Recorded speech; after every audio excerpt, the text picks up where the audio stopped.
is us together. Anywhere we go to, in this moment will you say it like you mean forever? No matter what we go through, always gonna... Mirëmbrëma Lori. Mirëmbrëma Ira. Sot do flasim për mirëqenien mendore dhe fizike të fëmijëve. Është një temë shumë e bukur. Në fakt që ne kur e diskutuam, po mendonim edhe këtë do thrisnim. Dhe më mirë se sa dy personazhet që kemi thirrur, në fakt që mund të flasim, janë dhe prindër vet, janë dhe gjithashtu profesionist në fushën e vet, por ne nuk duam të dim vetëm pjesën e mirë. Do pyesim pak edhe për pjesën e errët. Se ka vetë errët? Patjetër që ka. Okej. Ja se do ta thonë ata. Olta Ametaj dhe Endri Hoxha. I fell so deep I wasn't wise. I let you in, I didn't read the signs. Oh, for a second it felt right. But maybe there ain't nobody. Maybe there ain't nobody. 'Cause in a second I forgot everything we went through. Tonight I'm dancing like I never had you. 'Cause I don't need nothing as long as I am with my crew. With my crew. I never knew you. Let me take you to my galaxy. Say goodbye to all your wars. Close your eyes, I'll be your gravity. Ja, mirë se na vini.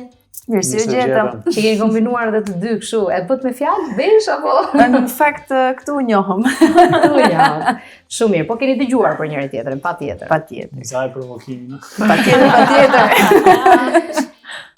Endrit Hoxha.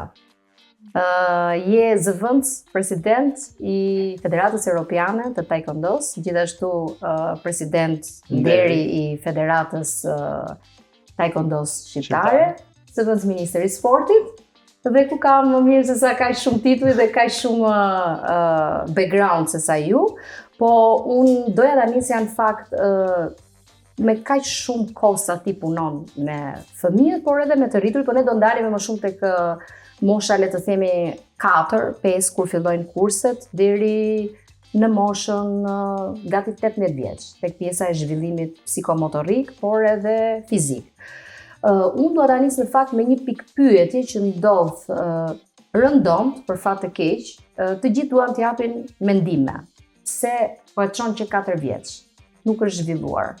Dëgjoj, çoni që 3 vjeç. Domethënë këto pikë pyetjet që automatikisht ju lindin natyrshëm nënave ose baballarëve mbi sidomos sportin e taekwondos që është vërtet i ri në Shqipëri. Nuk është se është shumë relativisht, nuk është aq i ri. Kur e krahasojmë me baletin, me futbollin, domethënë akoma nuk e njohin shumë. Jo, flas në Shqipëri. Në Shqipëri. Si traditë. Aty janë me baletin, se baleti ka qenë shumë specifik, tani është përhapur qërsisht. Kështu që aty në kohën time dua të them që të mori fjalën. Jo, dua të them që në kohën tonë që kemi qenë fëmijë nuk ka pas taekwondo, që të na çonin në kurs. Pas balet ka pas. Balet nuk ka pas, ka pas shkollë baleti. Po, ka pas basketbol, ka pas po ka qenë specifik. Por sa i përket traditave. Ne po flasim për traditat, është një është sport relativisht i ri. Sporti taekwondos, më saktë shumë faleminderit për ftesën, Lori dhe Era. Kënaqësi sepse realisht më riktheve në vitet me të cilat unë isha trajner, se u bë prej gati 4 vitesh më që nuk e kisha këtë shijimin e fëmijëve për shkak të angazhimeve politik tashmë, po përsëri në fushën e sportit edhe përsëri ndjehet gjithmonë emocioni edhe jo vetëm te sporti që ju folët, ke sporti me të cilën unë realisht jam rritur vetë që nga fëmijë, duke u edukuar, duke u rritur, por në një familje ose në një periudhë me të cilën ndoshta jo si sot që ndoshta janë kushte akoma më të mira. Realisht çfarë unë në atë kohë, domethënë ishte një pjesë shumë e rëndësishme e jetës time, sepse atë çfarë realisht doja ishte kjo. Mbasi trajnohesh, del kampion, ke një karrierë, arrin që të kuptosh ore çfarë duhet realisht unë të bëj në jetë. Edhe unë e kisha lidhur këtë gjë duke menduar që ajo çfarë më ndihmoi mua për jetën time ishte sporti taekwondos. Edhe realisht jam kthyer me këtë ëndër, me këtë qëllim, sepse kam jetuar jashtë dhe jam kthyer me këtë ëndër për t'i dhënë fëmijëve, jo atyre që njeh, por edhe atyre që realisht nuk njeh, për të kuptuar më qartë se çfarë mund të arrijë përmes sportit. Edhe realisht e kam nisur në një zonë me të cilën nuk është një zonë shumë e pulluar në 2013-ën. Edhe normalisht nuk është se isha ekspert, por duke u trajnuar nga një mjeshtër korean, besoj që sporti taekwondos vjen nga Korea e Jugut, kisha fatin më të madh edhe besoj që sporti taekwondos nuk stërvit vetëm pjesën fizike, por edhe atë mendore dhe shpirtërore. Pra duket që është një sport me cilën është i kompletuar. Nuk dua të them që diferenca me sportet e tjera se çdo sport ka patjetër sot, domethënë edhe në pozicionin që jam i detyruar që të mbroj, të përkrah edhe të angazhoj në të gjithë disiplinat sportive, jetën aktive dhe çdo pjesë tjetër. Për sportin taekwondos ka besoj, po ja u them ju pse ju keni qenë edhe pjesë e palestrës qendra taekwondo. Patjetër. Edhe besoj kemi shijuar, keni sfiduar, domethënë së bashku. Doja të theksoj që isha në pikpyetje. A ishte mirë që unë solla djalin në moshë aq të vogël, 3 vjeç, 4 vjeç? Edhe realisht çfarë unë, domethënë nga eksperienca, por dhe çfarë këshillohet, normalisht fëmijët nisin në moshën 4 vjeçare, 3-4, duke parë nga sepse çdo fëmijë ka po të themi është i ndryshëm njëri nga tjetri dhe nuk është se ne mund të vendosim me thik që do të jetë 3 apo do të jetë 4, por patjetër që fëmijët përmes lojrave edhe përmes mënyrës të kujdesit, pra trajneri është shumë i rëndësishëm. Edhe unë jam përpjekur që të jem një trajner shumë i rëndësishëm përpara se merja në palestrën qendra e taekwondos që drejtoja në atë kohë, isha i kujdesshëm për të bërë një seancë prove për të kuptuar më saktë si do të përshtatej ky fëmijë, edhe në sportin taekwondos kemi edhe vajza, edhe do të më parë nëse në grup ambientohet apo jo, a përshtatet. Edhe realisht nëse patjetër ai nuk është se vjen gati dhe unë do ta shikoja nëse është gati, por patjetër nëse unë do të kisha hapësirë ose do më lejote që unë do të punoja, edhe kjo ishte dilema e moshës, por që nuk është një moshë që e prerë me thik, 3 vjeç, 4 vjeç, apo unë djalin tim e ka marrë që 2 vjeç, se ndoshta edhe s'kishte ku të rinte dhe ishte detyruar të vinte në palestër. Kjo është bisedë. Por që ishte pjesë edhe sa më herët le të themi të prezantohet, të shikoj një ambient për një fëmijë, aq më mirë është, sepse realisht është shikimi rreth parë, do të preki ambientin, do të shikoj profesorin apo zyshën, apo do të shikoj prindër tjerë, shok, se nuk është shumë e kollaj, por ka fëmijë që ambientohen shumë shpejt, ka fëmijë që ndoshta kanë pak më shqetësuese rastin e parafrimit me fëmijët e tjerë, me ambientin, që kam eksperienca të shumta, domethënë sepse normalisht unë arrita në vitet 2013-14, domethënë kam kaluar rreth për një më shumë se 8-10 fëmijë. Kështu që jo vetëm fëmijët, por edhe prindrit që ndoshta do ta prekin pak më vonë. Ka specifika të tjera. Olta Ahmetaj, drejtoresh artistike e Cirkut Kombëtar të Tiranës. Tani momentalisht po. Në fakt unë e di që ti ke dhe studion tënde të baletit. Po, se Olta fillimisht është balerinë dhe koreografe. Po, dhe me këtë titull pastaj arrita të fitoj zemrën e cirkut. Kush është diferenca? Diferenca e të pasurit një studio tënde, baleti, dhe pastaj të drejtosh cirkun, apo ndoshta më nga ana artistike, ndoshta mund të jenë të dyja njësoj, por që disiplinat mund të jenë të ndryshme. Janë të ndryshme, disiplinat janë të ndryshme. Unë normalisht kam vite që punoj me balerinë profesionist, jo vetëm me fëmijë të vegjël dhe të rritur që janë amator, dhe që vinë edhe qoftë edhe për dëshirë në palestër, por edhe me balerinë profesionist. Automatikisht kalimi në cirk me akrobatët e cirkut është artistikisht një lloj, por disiplinat janë ndryshe. Fatmirësisht, unë si thua e kam nisur në cirkun shqiptar që e vogël, edhe gjatë viteve aty ka rastisur, domethënë kur më çuan prindrit në balet në atë kohë, më çuan në cirk. Vërtet? Po. Pastaj tha nuk bën kjo për këtë? Pastaj kalova në shkollë baleti. Domethënë, faktikisht unë për shkollë baleti fillimisht jam përgatitur nga profesor cirku. Po, ishte koha atëherë apo ishte rastësi? Jo, ishte rastësi. Ishte realisht rastësi. Dhe sa vjeç ke qenë? Dhe kam qenë 7 vjeç deri në 10 vjeç kam qenë në cirk. Po, konsiderohesh e madhe në atë kohë? Në atë kohë, jo. Në atë kohë, jo sepse fëmijët në shkollë baletit hynin në moshën 10 vjeçare. Për cirkun. Për cirkun, jo. Cirku i merr 6 vjeç. Po. Edhe më tutje pastaj, kështu që nuk ishte moshë shumë e madhe as shumë e vogël ishte aty. Duke qenë që ka lëvizje të rrezikshme, figuracione të rrezikshme dhe një thyrje dore nuk i leverdis as një prindi, as një mësuesi etj. Prandaj duhet të rritet pak, të formohen pak më shumë kockat që të jetë në gjendje dhe të kuptojë në momentin që ti jep këshillat e duhura për pozicionimin se si duhet ta marri ushtrimin atë. Si reagojnë prindrit? Kur ka ndonjë ushtrim, qofse mund ta themi të rrezikshëm ose të frikshëm, paktën unë si spektator nga nëse do nga ana prindërve të mi, për shembull, një nga reagimet e time më janë që nuk ka ardhur kurrë në shfaqjet e mia. Pikërisht për këtë arsye. Pikërisht për këtë arsye. Por ama ka qenë nga ato prindrit që e ka lëshuar fëmin e vet që të bënte gjën e vet, si thua. Ama në shfaqje nuk vinte se kishte një lloj emocione dhe një lloj ankthi që nuk arrinte ta përballonte dot. Dhe në një nga shfaqjet e mia që ka ardhur, qellon edhe që kisha një rol, që më vinin vërdall 2 kunatat, si thua, dhe më mbysnin me një shall dhe ai momenti mbytjes. I me më e përjetoj realisht, jo thjesht u çua ku doli. Po me mamat doli la shfaqjet për gjysmë. Kurse me mamat që vinë aty, ka shumë mama që thonë nuk ka problem. Jo vetëm mamat, me baballarët. Jo, një sekond. Flasim për mamat se baballarët janë më keq. Me vërtet? Baballarët janë më të shiko, mos e lodh, mos e janë shumë më të kujdesshëm, sidomos te një palestër baleti që më shumë ka vajza se sa djem. Dhe dihet baballarët me vajzat janë shumë më të afeksionuar, i kanë shumë më princesha edhe. Po pse i sjellin?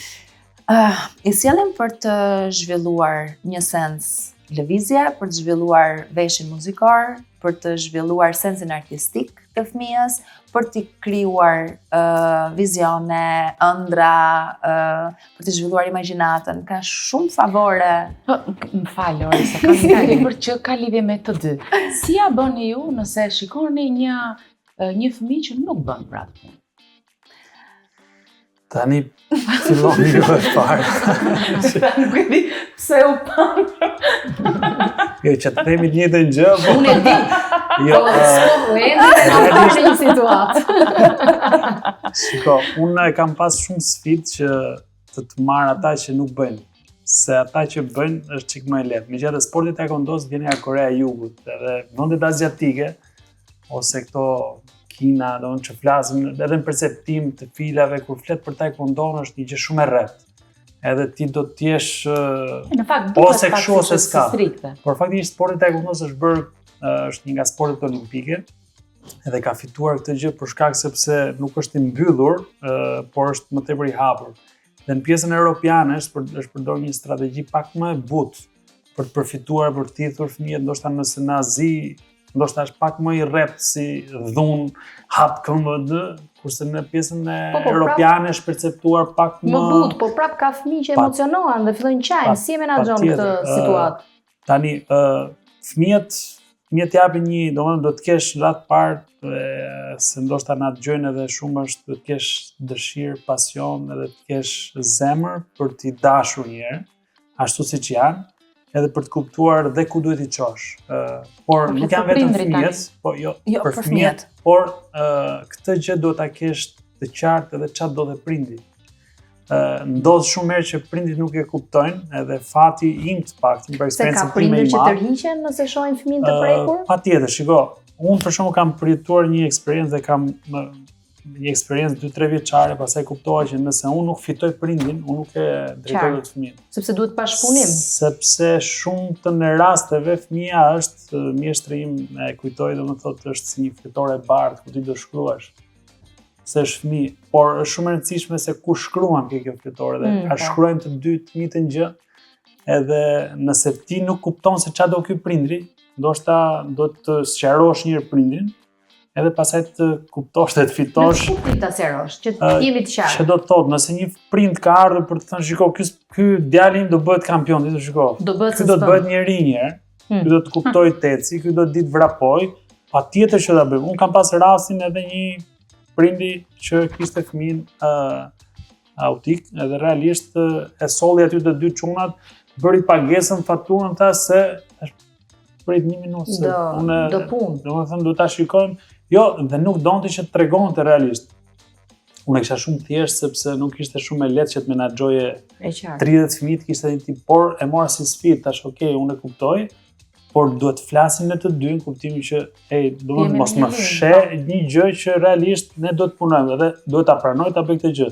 Por jo vetëm, edhe fëmijë tjerë që ndoshta ty të prishin gjithë grupin dhe thua shiko, më mirë mos ta kem këtë dhe të jem me 30, por jam më rehat, se nuk është se janë gjithmonë autikët ata. Kjo është sfidë për ju. Dhe kjo është sfidë dhe kjo është ajo me të cilën ti fiton, sepse shumë pastaj si e menaxhon grupin është shumë e rëndësishme. Ama duhet të jetë edhe prindi shumë i gatshëm të pranojë disiplinën që do jepet fëmijës, sepse shumë prindër tërhiqen vetëm nga fakti se nuk duan që fëmijës të jepet një disiplinë në atë moshë. Shumë kanë mentalitetin Mendoj se e mbrojnë, po thua? Mendojnë se e mbrojnë, po.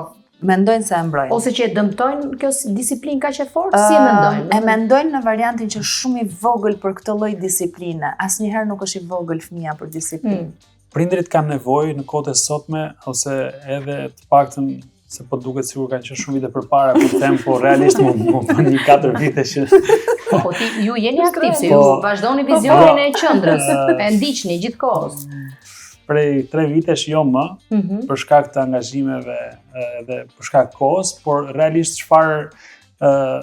pse e theksoj shumë që shumë e rëndësishme se marrëdhënia që ti krijon me prindrin dhe prindrit kanë, domethënë si prindër të rinj edhe unë gjithashtu, kemi nevojë, domethënë ne ndoshta rriteshim rrugë, edhe vraponim, e mësonim disiplinën, ziheshim, kurse kohët e prindrimit ton, kush na mësoi si do prindronim, domethënë edhe shumë e vështirë edhe me fëmijët kemi pas edhe çdo prind ka pas nevojë ta disiplinojë fëmijën dhe në kohët e sotme ta çojë në një kurs, por jo vetëm për të humbur kohë, por edhe për ta disiplinuar, saqë ka prindër persor të lutem thuaj çik kështu, se ty të dëgjon. Do të thënë prindrit nevojë për disiplinë një nga parë, pastaj. Patjetër ndoshta nga që e kanë gjithkohës edhe fëmia që i përqendruar ç'a thot profesori. Në një farë sensi po. Po, a ka për shembull prindër që i sjellin për të qenë pak vet ato një orë rehat? Ka dhe ashtu. Patjetër që ka, por besoj që nëse është për të qenë rehat ata, do kuptojnë që edhe fëmia ka marrë diçka. Domethënë, patjetër nëse janë kurset është me benefit dypalësh. Jo çdo prind mund ta sjellë fëmijën që ta bëj kampion. Po patjetër. Për të humbur nga pesha, për të qenë më të jetë aktiv, të bëjë një sport, se besoj që kohë moderne sot për shembull. Unë kam rastin që i sjellin për të kaluar kohën, për të marrë një kulturë më tepër etj, po jo të bëhen balerinë. Nuk duan që fëmijët e tyre të bëhen balerinë. Për shumë arsye që i mirë kuptoj, por unë kam pasur ndër vite disa element që më qante shpirti, po e them në këtë lloj forme, se realisht më ka qartë shpirti që prindi nuk donte ta çonte në shkollë baleti dhe unë jam lutur që ka talent. Çoje në shkollë baleti sepse ka talent dhe është gjuna ti më hosh talentin që i ka dhënë Zoti këtij fëmie. Ti më hosh talon prindrit që nuk i lën të lirë të marrin drejtimin. Jo, ka shumë arsye që ndalojnë sepse kushtet për baletin në Shqipëri lën për të dëshiruar, pagesat një fëmijë që është në shkollë baleti? Patjetër. Është disiplina, regjimi, ushqimi. Patjetër, ndjekja e regjimit, pagesat e veshjeve, të pajisjeve, gjitha këto, plus do dalin në jetë nesër, nuk ka një vend pune të sigurt. Ka shumë gjëra për të cilat tërhiqen nga baleti. Nuk duan të çojnë. Të sigurt të kjo të dhe janë me variantin ekonomik, juridik, mjeksi. Kemi një siguri atë. Ndërkohë një fëmijë që i ka dhënë talent Zoti për balet nuk mund të bëhet mjek. për mendimin tim. Nëse jeta Ta ka dhënë shansin në jetë. Patjetër, po Endri sot ka një pozicion, edhe ti gjithashtu, që ju e dini se ku jemi praktikisht, me sportin apo me artin. Po. Tani, në momentin që ne shohim që ka kaq shumë të talentuar, mos ndoshta jemi ne vetë prindrit që po e zbehim gradualisht ecurinë e sportit dhe artit, dhe kështu ti humb një traditë në vend. Praktikisht humbet basketbolli, humbet futbolli, humbet baleti. Futbolli nuk do humbasi po. Unë nuk besoj që do humbasi, nuk po flas si anë politikës, por realisht unë kam ndier në sensin që përderisa gjithë i çojnë për t'u arktuar dhe të rriqen nga talenti. Nuk besoj. Ne kemi prindër dhe ne si shqiptar, domethënë për fëmijët japim vetë mund mos kemi asgjë, por për fëmijët japim maksimum. Nëse është talent, besoj që sot jepen çdo mundësi që edhe ai që s'ka mundësi ekonomike, patjetër që ka përkraje, edhe të vetë trajnerit, dhe të shkollës, dhe të mësuesit, dhe një donatori. Domethënë nuk besoj që paktën në Shqipëri nëse je talent mund të humbasësh. Domethënë nuk e them këtë për çështje politike, por realisht unë kam nxjerr fëmijë talent, sepse edhe si zonë ku isha unë kopshti zoologjik ishin gjithë prindër me lek, të edukuar, në kuptimin që nuk është se e kishin shumë problem këtë çështjen e një pagese 30.000 lekë në muaj, domethënë kur fëmia vet vërtet ndryshonte. Më kuptonte që pritse. Mbas sa kohë është duket ky ndryshim? Të jemi sinqert, dona një vit e gjys, por një vit e gjys në kuptimin e formimit, kuptimit, karakterit, forcës, qëndrueshmërinë, sepse ai mëson të ecë herë, domethënë këtë e kap muajin e parë dytë. Jam profesione fizike, nuk ndryshon dot kollaj. Ditë marrë frymë, flas për sportin e taekwondos dhe realisht çfarë është më e nevojshme për prindin është që ai do përballet ke shkolla, ke klasa parë, ke dyta, do vi magacmuan edhe sporti i taekwondos, domethënë është një sport me të cilën se mu më ka rastis vetë kur kam bërë demonstrimet të nore, si ka i qeti, se kujtojnë që kur taekwondo, karate, ja mëson vetë mbrojtje për qetësi. Por ti mëson qetësi, vetë mbrojtje, domethënë ti bën ndeshje, besoj Lori ka pa çunë vet aty që bota kja e goditë. Rrit shumë dhe vetbesimin. Dhe ti vetë, domethënë edhe nëse nesër shef një zëmk në rrugë i sherr, nuk është se të bën ai përshtypje që të fillojë si shumë fëmijë tjerë që kapin anë, agjitohen. Por ti kupton, domethënë ditë vetë mbrohesh, edhe tek sporti i taekwondos ditë marrësh te goditje. Që do thotë, ore mirë, do të dëgjojnë, nuk është se të bën një problem dhe sot besoj dhe në atë kohë dhe në çdo kohë prindri ka nevojë që ketë një fëmijë që të ketë një qëndrueshmëri. Domethënë normalisht rritet i shëndetshëm, i fortë, rritet me karakter të pathyeshëm, që mos jetë një por jo dhe tjetë agresiv dhe arrogant. Besoj që Lori e di shumë mirë kur unë largoja fëmijët, i kisha ato rregullat ti bindemi prindërve, të duam shokun shoqen, dhe besoj që ata që në moshën 4 vjeçare përpara se të largoheshin nga seanca e stërvitjes, të flejmë në orën 9, pa që kujdesemi për anën fizike, anën shpirtërore dhe karakterin. Këto përveç seancës që e kishim patjetër detyrueshme ata duhet t'i dinin, duhet t'i thonin dhe besoj që sot e shoqëron se. Po, Olta thotë që në klasët e baletit ka më shumë vajzë se sa djemë. Po, në rastin tënd për shembull, duket sikur ka më shumë djemë se sa vajza. Jo. Ka dhe vajza? Sporti taekwondos i ushtron edhe vajzat e djem bashkë. Domethënë nuk është se janë vajzat duhet të diun pse vinë. Edhe në bashkë janë stresat prindrit. Atëherë, po numri më fal se në fakt pyetja është më konkrete. Vajzat adoleshente si. Për Shqipërinë ka qenë çike e vështirë, duke qenë se unë kam bërë vetë taekwondo është një sport, siç e tha edhe Lori në fillim, relativisht i ri për shqiptarët, ka 25-30 vite. Edhe ka qenë pak e vështirë për femrat. Edhe pse që në themelimin e taekwondos ka pas femra që kanë ushtruar direkt duke qenë nga Universiteti i Sporteve. Por ndërkombëtarisht, domethënë ka pas një numër shumë të madh femrave. Se sa, po, realisht sporti taekwondos. Edhe është një nga sportet nëse u lumton që patjetër për tonifikimin, për mbajtjen e trupit në formë, nuk është thjesht një palesë e zakonshme që shkon dhe Ke ato Domethënë tani veglat për të ardhur në ushtrimet. formë të shkojmë në balet apo të shkojmë në taekwondo, si t'ja bëjmë? Unë them standard, 3 herë me 2 herë. 3 herë taekwondo. 3 herë balet. Domethënë, kush është ditë, domethënë, okay, kuptoj që ndoshta nga ana fizike baletit të krijon çik më feminilitet. Kurse taekwondoja të krijon këtë vetbesimin apo se këtë të kesh një se mund ta them një armë mbrojtje. Nuk e di, unë që kam bërë boks për shembull, nuk është se është po njësoj, nëse ke feminilitet dhe kaq. Bëj çfarë të duash. Ka dhe femrat të taekwondos edhe, domethënë që nuk se kur ke perceptimin arte marciale mendon që duhet të kesh një grifs përpara ose muskulaturë mashkullore, jo, nuk absolutisht nuk e krijon. Jo. Okay. A keni patur ju në një situatë vërtet të sikletshme ose deri në konflikt me ndonjë prind dhe si e keni menaxhuar? Po dua rast konkret. Kam pasur unë rast konflikti me prind. Ja më thuaj. Dhe ka qenë një situatë realisht shumë e sikletshme sepse fëmia po më kthente përgjigje. Domethënë unë po i kërkoja të vendoseshin në rresht për të filluar ushtrimin e radhës. Dhe fëmia po hallakate, i them të lutem në rresht tani. Dhe tha, më lë rahat, domethënë ishte një shprehje që unë nuk e konceptoj dot, të paktën nga shkolla që vi dhe nga disiplina që ka si profesion. Dhe i kthehem dhe i them fëmijës, ajo përgjigje nuk mund të ekzistojë në këtë palestër. Nëse ti shkon del jashtë kësaj dere, thuaja kujt të duash, këtu brenda nuk e thua dot.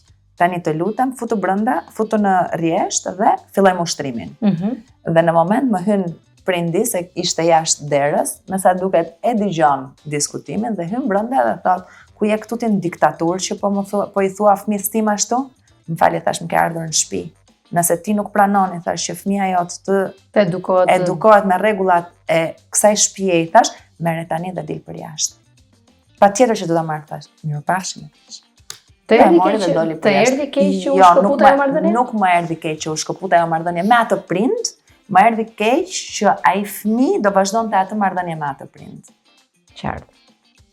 Endri shumë e thjeshtë. Kurse unë realisht kam pas gjithmonë dëshirën, e çuditërisht kjo gjë, sepse mendoja që edhe unë si prind i ri da çoj fëmin diku ose kisha edhe këtë e çojnë qerdhe dhe nuk e shoh se ç'a ndodh atje brenda. Edhe gjithmonë ke palestra ime ka qenë dera e hapur që prindit vinin dhe shikonin ç'a ndodhte, por nuk kishin asnjëherë të drejtë të flisnin. Por normalisht kur ti fillon dhe një fëmijë i ri vjen në një grup që ka 20 veta, dhe këta 20 veta kur ti thua gati shkojnë gjithë nëpër vende, ky s'ka se ç'a bën ndryshe. Do ta bëj një herë, do ta bëj dy herë.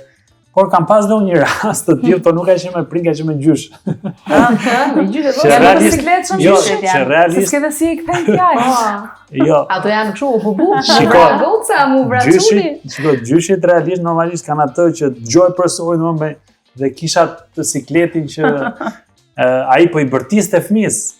Edhe thash gjë, këtu jam unë. Po që do po i bërtiste fëmis vetë tani që tash këtu jam unë, domethënë edhe të lutem me shumë mirësjellje, domethënë sepse ti këtu je në një pozicion që do të tregosh dhe si do sillen fëmijët e tjerë, se imagjino të shohim fëmijët skandal që profesori po zgjidh po vërtet me gjysh. Profesori po zgjidh me gjysh. Imagjino. Edhe e kishin, domethënë ai vet fëmia, domethënë kishte tregu prindrit dhe vinë prindrit e vet tonë profesor thash, mos e ki problem fare tash se unë e kuptoj gjysh normalisht, ai do më të mirën e fëmijës vet, po nuk ishte momenti se ishte shumë patjetër, kështu që Me këtë ta nisësh surprizën. Se tha profesor. Endri ndër të tjera, duke qenë se kemi biseduar pas here, ka qenë edhe profesor fizkulture në shkollë 9-vjeçare më përpara. Unë kam zgjedhur një nxënës, po një nxënës shumë të veçantë. Nuk e di sa do emocionohesh, ka qenë e vështirë për ta bërë pak lidhjen, por ai ka folur aq bukur, biles ka folur me video, sepse donte që ti ta kishe kujtim. Ashtu? Sigurisht që ne kemi folur me maman dhe ndoshta e mira është mos të tregohet video, por ju do ta mbani këtu dhe do dëgjoni, do ta shihni vetë video dhe ne ndërkohë do marrim audion e fëmis. Është kjo video këtu? Afro e pak këtu? Përshëndetje babi, jam Arlen. Më mungon shumë kohë kur stërviteshim bashkë në palestë. Më kujtoj koha kur më mësoj goditje dhe më thoj bravo kampion. Jam shumë krenar për ty babi. Të dua shumë babi dhe me zi pres të stërvitemi pra bashkë. Këtë herë do fitoj unë, po su bërë shumë i rekt. Të rejtë 3 objekte dhe ti ndërtoj një ngjarje.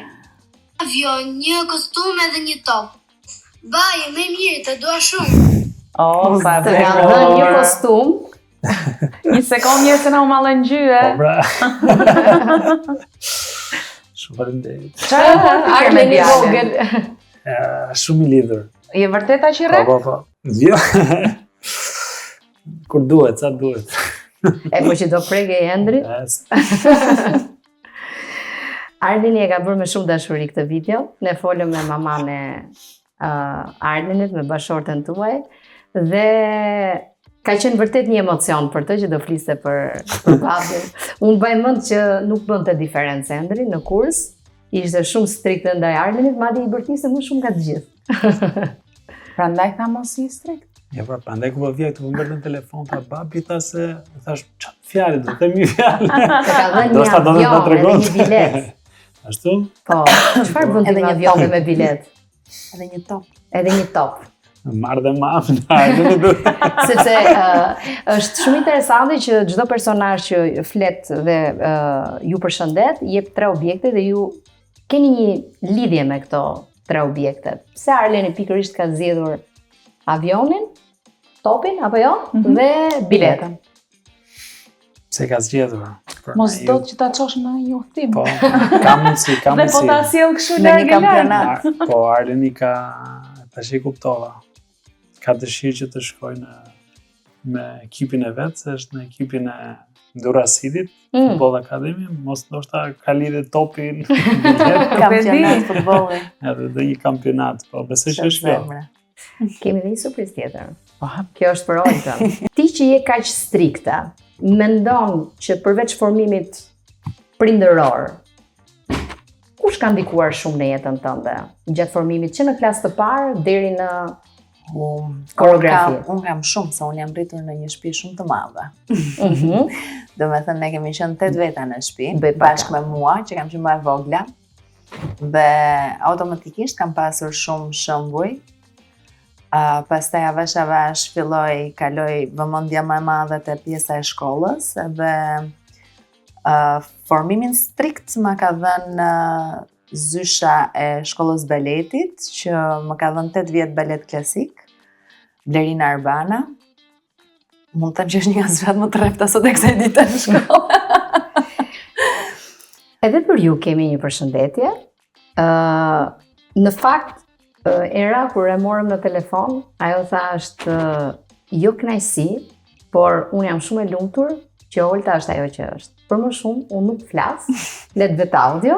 Është kjo audio këtu.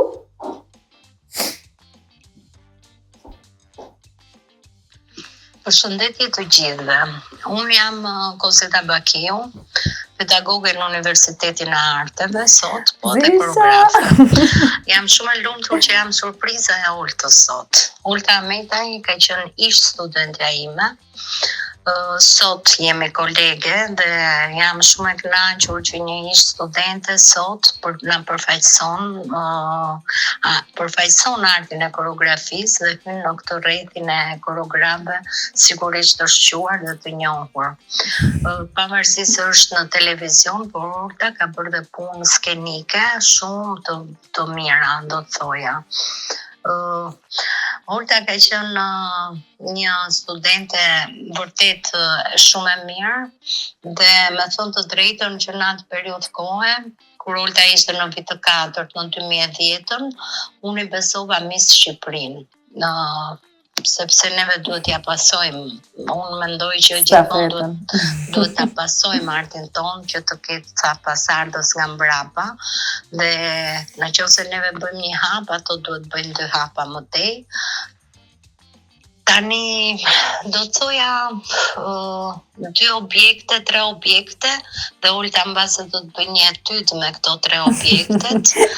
Unë do të them një kup, një skenë me një copë shumë të madhe edhe një piano. Unë do t'i uroja Oltës shumë sukses në çdo hap të saj dhe shpresoj që këtë miqësinë tonë, kështu siç e kemi, ta vazhdojmë akoma edhe më tej, edhe mbase në një bashkëpunim tjetër në të ardhmen. E përqafoj fort edhe ju uroj shumë suksese. Faleminderit. Ishte Kozeta Bakiu. Edhe unë e përqafoj shumë Zyshen, është absolutisht nuk ka për të zbehur kur dashuria që kam për të. Nëse Bela më ka dhënë baletin, Kozeta më ka dhënë koreografin. Domethënë ato të dyja praktikisht më kanë kompletuar dhe me Kozetën kam pas një marrëdhënie shumë shoqërore, shumë më të afërt, pasi është edhe shkolla e lartë dhe je më i rritur, i kupton gjërat më ndryshe, ke marrëdhënie tjetër. Sot që jeni vetë para se të bëj pyetje tjetër se qetësova çika e se realisht kur jam kthyer nga jashtë kisha këtë dëshirë këtë ëndër siç e thash në fillim, por pastaj duket që jeta vazhdoi të më merrte pak më shpejt dhe nga dëshira, nga pasioni, fillova të organizoj turne ndërkombëtar, kisha dëshirë që të rinjtë shqiptar të kuptonin, ndoshta pamundësia për t'i jashtë, po ja sillja unë atë jashtë, këtu për organizoja turne ndërkombëtar, duket që fillova të drejtoja Federatën e Taekwondos, pastaj Komitetin Olimpik, edhe më pas një 13 vjeçar, një punë të fshehur, ndoshta jo shumë në publik, por që ndikimi ishte me njerëz shumë të rëndësishëm, siç jeni dhe ju, edhe doktor, njerëz të famshëm që po i shërbeja për fëmijët e tyre, tregoj që po ndikonte në jetën shoqërore të paktën të Tiranës, edhe arri deri në një pozicion si zëvendës ministër, edhe kur djali im lindi unë i lash çdo punë tjetër, fokusova, isha shumë i lidhur, edhe i them të shbërë babi zëvendës ministër. E je i lumtur? Dhe më thot, jo. Sepse do mungosh mua. Unë isha çdo ditë në shkollë me të ktheheshim, edhe ndoshta për mua ishte patjetër që kur gjithë rritje stadi. Po, edhe thua unë po arrit këtë, por ti e je i lumtur. Por ai nesër do ndihet shumë krenar për ty kur të kalojnë vite. Unë kam edhe një pyetje, se shumë e rëndësishme. Sot që jeni të dy, more feedback shumë të mirë nga profesoresha, gjithashtu një kënaqësi e jashtëzakonshme të vlerësoj djali. Ju çfarë doni t'i thoni atyre prindërve sot, të cilët ndoshta nuk e kuptojnë akoma mirë botën e fëmijës dhe ndoshta dhe i pengojnë për këto talente që ju thatë? Pak e vështirë të flasësh në këtë drejtim. Po ndoshta jeni indikator të rëndësishëm për shoqërinë për dhënë një mesazh. Dakord, por të gjithë jemi unik, të gjithë fëmijët janë unik, që do të thotë çdo prind duhet kujdeset të dëgjojë dhe të shohi nevojat e fëmijës dhe çfarë realisht duhet të ndjeki, çfarë rrugë duhet të ndjeki për fëmijën e tij. Jam shumë dakord që jeta është bërë tepër frenetike, shumë shpesh nuk kemi kohë as për mendimet tona e jo më për të zbatuar gjëra të rëndësishme, por nuk besoj se ka më të rëndësishëm se fëmijët dhe realisht mund të lihet çdo gjë më njan vetëm për t'i dhënë atyre drejtimin e duhur. Ka nevojë për ne, absolutisht. Po t'i vëmë re na shohin në dritë syrit. Kështu që jemi ne rruga që duhet dhënë. Tashi ta them si profesor dhe si prind apo ta them si duash ti? Gjinje të mesme. Po përpiqem gjinje të mesme. Si prind normalisht duhet të prindërojmë edhe duhet të kuptojmë që po të flas si profesionist, por ndonjëherë bëhemi shok, po pa kuptuar që nuk jemi shok. Jemi prind. Ndonjëherë themi shiko jam vllai, po si jemi vllai, domethënë të prindërosh nuk është e lehtë, por patjetër që nuk mundet që fëmin tënd t'ja lesh dikujt që nuk është profesionist, ose që nuk shef vërtet ndryshime tek fëmia. Patjetër që ne shohim emisione, shohim filma me të cilët patjetër na prekin, na ndikojnë, por atë që ka më shumë nevojë, siç ju e dëgjuat edhe Hardin, ka nevojë për ne, për ty kush po na dëgjon, sepse besoj që nga prindri fëmia merr çdo gjë. Edhe duhet nis që nga ushqimi, që nga kujdesi, që nga kuamet e poshtë emocion. Kështu që trajneri, paktën unë gjithmonë jam përpjek të jap një pjesë, se pjesën më të rëndësishme e bën prindi.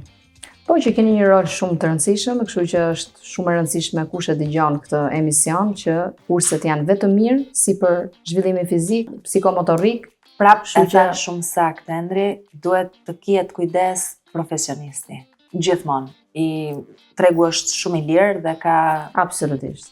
Ka shumë raste që nuk janë profesionist dhe bëjnë dëme të parikuperueshme në të rritur se profesionet tona janë, siç e thash edhe në fillim, janë fizike, rezultatet i japin shumë vonë.